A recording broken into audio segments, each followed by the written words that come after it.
മതവിദ്വേഷ പരാമർശ കേസിൽ ബി.ജെ.പി നേതാവ് പി.സി. ജോർജിന് ജാമ്യം. ഈരാറ്റുപേട്ട മജിസ്ട്രേറ്റ് കോടതിയാണ് ജാമ്യം അനുവദിച്ചത്. വിവരങ്ങളുമായി ആന്റണി ജി ജോർജ് ചേരുന്നുണ്ട്.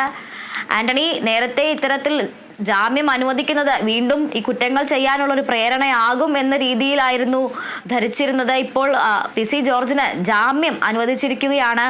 ഈ ഒരു ജാമ്യം അനുവദിച്ചുകൊണ്ട് കോടതി നിരീക്ഷിച്ച കാര്യങ്ങൾ, കോടതി പരാമർശിച്ച കാര്യങ്ങൾ എന്തെല്ലാമാണ്? തീർച്ചയായിട്ടും നിലവിൽ ആരോഗ്യസ്ഥിതി പരിഗണിച്ചാണ് ഈരാറ്റുപേട്ട കോടതി ജാമ്യം പി.സി. ജോർജിന് അനുവദിച്ചിരിക്കുന്നത് എന്നുള്ളതാണ് ഏറ്റവും പ്രധാനപ്പെട്ട ഒരു കാര്യം. കാരണം ഈ റിമാൻഡിലായതിന് പിന്നാലെ പി.സി. ജോർജിനെ കോട്ടയം മെഡിക്കൽ കോളേജ് ആശുപത്രിയിൽ പ്രവേശിപ്പിച്ചിരുന്നു.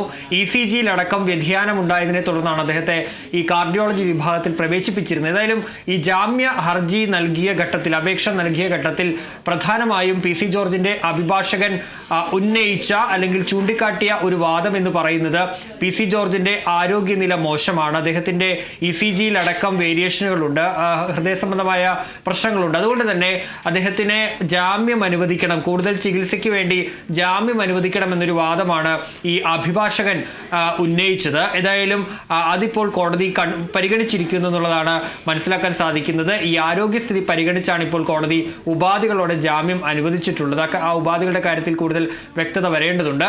മറ്റൊന്നുള്ളത്, ഇന്നലെയൊക്കെ പ്രോസിക്യൂഷൻ ഇക്കാര്യത്തിൽ ഉയർത്തിയ ഒരു വാദം, ഈ സമാനമായ സംഭവങ്ങൾ, കേസുകൾ ഇതിനു മുൻപും പി.സി. ജോർജിനെതിരെ ഉണ്ടായിട്ടുണ്ട്. അദ്ദേഹം നീണ്ടകാലം MLA ആയിരുന്ന ഒരാളാണ്. അങ്ങനെ ഒരാളുടെ ഭാഗത്തു നിന്നാണ് ഇത്തരത്തിൽ ഈ വിദ്വേഷമുണ്ടാക്കുന്ന പരാമർശങ്ങൾ വരുന്നത്. അദ്ദേഹത്തിന് ജാമ്യം നൽകിയാൽ അതൊരു തെറ്റായ സന്ദേശമായി മാറുമെന്നൊക്കെ പ്രോസിക്യൂഷനും വാദിച്ചിരുന്നു. പക്ഷേ ഏതായാലും ഇപ്പോൾ പി.സി. ജോർജിന് ആശ്വാസമാകുന്നു എന്നുള്ളത് തന്നെയാണ്. പി.സി. ജോർജിന് ഇപ്പോൾ ജാമ്യം ലഭിച്ചിരിക്കുന്നു. നമുക്കറിയാം, ഈ കേസ് ഈരാറ്റുപേട്ട പോലീസ് ഒരു ചാനൽ ചർച്ചയിൽ നടത്തിയ പരാമർശത്തിന്റെ പേരിൽ യൂത്ത് ലീഗ് നൽകിയ പരാതിയിലാണ് ഈരാറ്റുപേട്ട പോലീസ്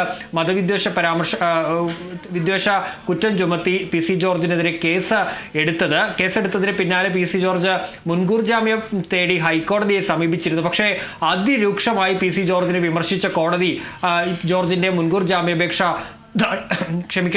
തള്ളുകയാണ് ചെയ്തത്.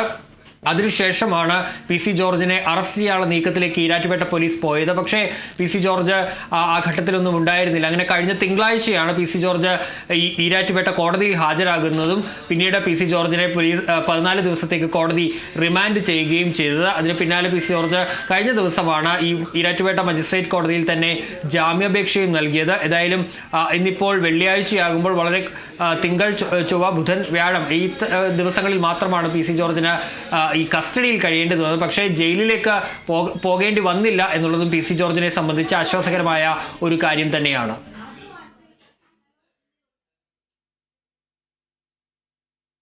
ശരി ആന്റണി, നിലവിൽ പി.സി. ജോർജിന് അദ്ദേഹത്തിന്റെ ആരോഗ്യസ്ഥിതി കൂടി പരിഗണിച്ചുകൊണ്ട് ജാമ്യം അനുവദിച്ചിരിക്കുകയാണ്. കഴിഞ്ഞ ജനുവരിയിലാണ് അദ്ദേഹം ഒരു സ്വകാര്യ ചാനലിൽ നടത്തിയ ചർച്ചയിൽ മതവിദ്വേഷ പരാമർശം നടത്തിയത്. അന്ന് ജാമ്യം നിഷേധിച്ചുകൊണ്ട് കോടതി മാതൃകാപരമായൊരു നടപടി എടുക്കും എന്നുള്ള രീതിയിലാണ് നിർദ്ദേശങ്ങൾ വെച്ചത്.